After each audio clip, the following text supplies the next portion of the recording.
പ്രധാനപ്പെട്ട ഒരു കാര്യം, നിലവിൽ 5% GST ആണ് ഈടാക്കുന്നത്. അപ്പോൾ പല പല ആശയക്കുഴപ്പങ്ങൾ എനിക്ക് തോന്നുന്നു ഉണ്ടാകുന്നുണ്ട് എന്നുള്ളതാണ്. കാരണം ഒരു വർഷം പെർ ഇയർ, അതായത് 40 ലക്ഷത്തിലേറെ വിറ്റുവരവ് ഉള്ള സ്ഥാപനങ്ങളാണ് സ്വാഭാവികമായ GSTയുടെ പരിധിയിലേക്ക് വരും. അപ്പോൾ ഈ ചില്ലറ കടകൾ, സ്ഥാപനങ്ങൾ, ഹോട്ടലുകൾ, അപ്പോൾ അവിടെയൊക്കെ ഉണ്ടാകുന്ന മാറ്റങ്ങൾ അതൊക്കെ വളരെ പ്രധാനപ്പെട്ടതാണ്. പ്രത്യേകിച്ച് പലഹാരം എന്ന് കേട്ടപ്പോൾ തന്നെ നമ്മുടെ ഉള്ളിലേക്കൊരു മധുരം വരുന്നു. ആ മധുരം ഒരു ഇരട്ടി മധുരമാവുന്ന എപ്പോഴാണ്? നമുക്ക് നമ്മുടെ കീശയിലേക്ക് എത്തണം, എന്താണ് ആശ്വാസം എന്നുള്ളതാണ്. അതുണ്ടാകുമോ എന്ന് നമുക്ക് നേരിട്ടറിയാം. പോയവരോട് തന്നെ ചോദിക്കാം. മാത്രം നമ്മുടെ രാഹുൽജി നാഥാണ് അങ്ങനെ പലഹാരവുമായി ബന്ധപ്പെട്ട കടകളിലേക്ക് പോയത്. ഒപ്പം നമുക്ക് ഈ സൂപ്പർ മാർക്കറ്റുകളുടെ കാര്യങ്ങൾക്കുണ്ട്. ഏറ്റവും കൂടുതൽ നമ്മൾ ശരാശരി ആളുകൾ ഇപ്പോൾ സൂപ്പർ മാർക്കറ്റിനെ ഡിപ്പെൻഡ് ചെയ്യുന്നതാണ്. അപ്പോൾ അവിടെയുള്ള ഉൽപ്പന്നങ്ങളുടെ കാര്യം കൂടി നമുക്കൊന്ന് ചോദിച്ചറിയാം. TS ഹരികൃഷ്ണൻ ചേരുന്നുണ്ട്. ഹരി, എന്തായാലും നമുക്ക് ഒരുപാട് പ്രതീക്ഷകളുടെ ഒരു ദിവസമാണെന്ന് GSTയെ സംബന്ധിച്ചുള്ള നമ്മുടെ രാജ്യത്തിൻ്റെ, അതായത് GST 2.0 അല്ലേ, 2.0. അപ്പോൾ ഒരുപാടൊരു പരിവർത്തനത്തിന്റെ ഒരു സമയമാണ്. പരിവർത്തനത്തിന്റെ സമയമായതുകൊണ്ട് അതൊക്കെ ഏതൊക്കെ മേഖലകളിലേക്ക് നമുക്ക് ഉണ്ടാകുന്നുണ്ട് എന്നുള്ളതാണ്.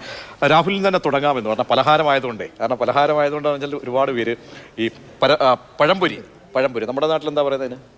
പഴംപൊരി എന്നല്ലേ പറയുന്നത്? പഴംപൊരി, കൊല്ലത്തേക്ക്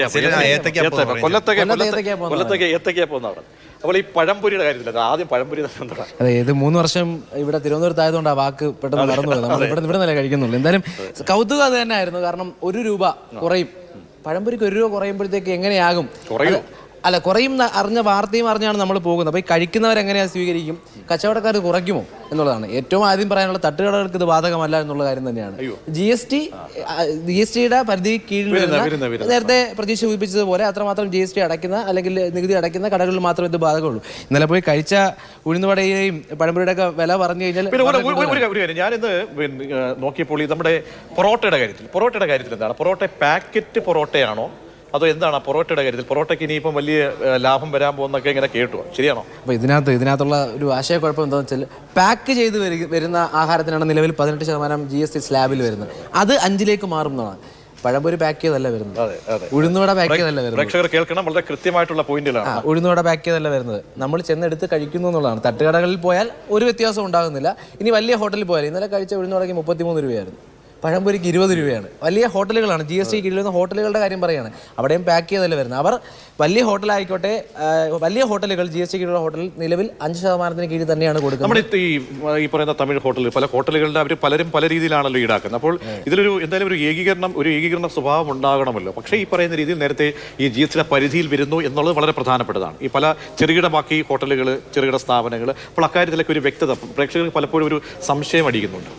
അതായത് നേരത്തെ പ്രതീക്ഷ സൂചിപ്പിച്ചതുപോലെ വളരെ ക്ലിയർ ആണ്. കാരണം ഇതിനൊരു പരിധിയുണ്ട്, ആരൊക്കെ GST കീഴിൽ വരും. അത് കൃത്യമായി ഇത്ര വരുമാനമുള്ള കടകൾ മാത്രമേ വരൂ, അവർ GST നികുതി അടയ്ക്കുന്നവരാകും എന്നുള്ളത് തന്നെയാണ്. തട്ടുകടകൾ ആ പരിധിയിൽ വരുന്നില്ല എന്നുള്ളതാണ്. പിന്നെ വില വ്യത്യാസം വരുന്നത് അത് അവർ ഉണ്ടാക്കുന്നത്. ഇപ്പം തന്നെ ഇന്നലെ പറഞ്ഞതാണ്, ഏത്തപ്പഴം കിട്ടാനില്ല. ഏത്തപ്പഴത്തിന് വില കൂടുമ്പോൾ സ്വാഭാവികമായി ഈ പഴംപൊരിക്ക് വില കൂടും. ഈ ഞങ്ങളോട് പറഞ്ഞാൽ ഞങ്ങളെ കടയിലെ പഴംപൊരിക്ക് വലിപ്പം കൂടുതലാണ്, അതുകൊണ്ടാണ് 20 രൂപ എന്നുള്ള രീതിയിൽ കാര്യങ്ങൾ പറയുന്നത്. അത് തന്നെയാണ്. വടക്ക് കണ്ടില്ലേ, ഞങ്ങൾക്ക് താലത്തിലാണ് നിന്നത്. സാമ്പാറും ചമ്മന്തിയും പ്രത്യേകം തരുന്നുണ്ട്.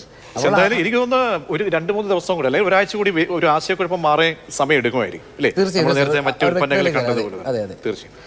ഹരി, നമ്മൾ സൂപ്പർ മാർക്കറ്റിന്റെ കാര്യത്തിൽ എങ്ങനെയാണ് അതിന്റെ ഒരു ഇമ്പാക്ട് ഉണ്ടാകാൻ പോകുന്നത്? പ്രജീപ്, ആശയക്കുഴപ്പത്തിന്റെ കാര്യം പറഞ്ഞില്ലേ, അതായത് ഒരു പരിഷ്കരണം നടപ്പാക്കുമ്പോൾ ആശയക്കുഴപ്പമുണ്ട്, ആശങ്കയുണ്ട്.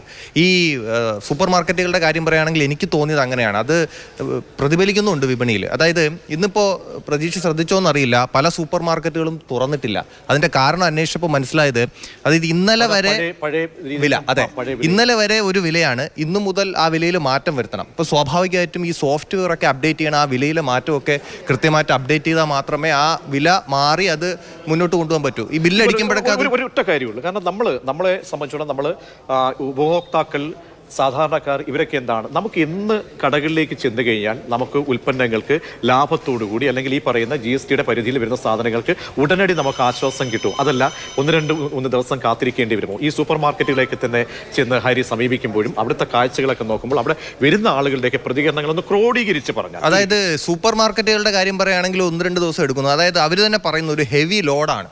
അപ്പോൾ അതെല്ലാം അപ്ഡേറ്റ് ചെയ്ത്, സോഫ്റ്റ്വെയറിൽ അപ്ഡേറ്റ് ചെയ്ത് അത് അപ്ഡേറ്റ് ചെയ്യേണ്ടിയിരിക്കുന്നു. അപ്പോൾ സ്വാഭാവികമായിട്ടും അതിൻ്റെ ഒരു കാലതാമസം എന്തായാലും എടുക്കുന്നുണ്ട്. അതുകൊണ്ടാണ് ഇപ്പോൾ ഇങ്ങനെ പറയാം, ഇപ്പോൾ ഇന്നലെ വരെ അവർ വാങ്ങി വെച്ചേക്കുന്ന സൂപ്പർ മാർക്കറ്റുകളിൽ വാങ്ങി വെച്ചിരിക്കുന്ന സാധനങ്ങൾ എന്ന് പറയുന്നത് 18% മുതൽ 28% വരെ GST ഉള്ളതാണ്. പക്ഷെ അവർ ഇന്നു മുതൽ വിൽക്കുന്നത് 5% മുതൽ 12% വരെ GST ഉള്ളതാണ്. അപ്പോൾ ഇതിൻ്റെ ഇടയിൽ ഒരു നഷ്ടമുണ്ട്.